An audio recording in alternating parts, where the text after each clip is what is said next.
సాయం అందింది. 23 రైతు వేదికల్లో ప్రతి మంగళవారం రైతు నేస్తం కార్యక్రమాన్ని నిర్వహిస్తూ ఆధునిక పంట సాగుపై అవగాహన కల్పిస్తున్నాం.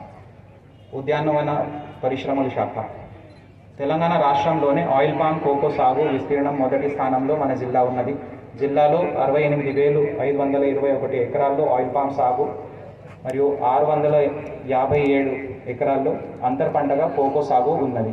బిందు సేద్య నెట్ పథకం కింద ఎస్సీ/ఎస్టీ రైతులకి 100%, బీసీ మరియు ఇతర రైతులకి 90%, 5 ఎకరాలు పైబడిన రైతులకి 80% సేద్య పరికరాలపై రాయితీ అందించడం జరిగింది. గృహజ్యోతి వ్యవసాయంతో పాటు మిగిలిన అన్ని రంగాలకు 24 గంటలు నిరంతరాయ విద్యుత్ సరఫరా చేస్తున్నాము. జిల్లాలో 3,079 ఉచిత వ్యవసాయ విద్యుత్ కనెక్షన్లు ఉన్నాయి. 200 లోపు విద్యుత్ వినియోగిస్తున్న 1,70,635 మంది వినియోగదారులకు 53 కోట్లు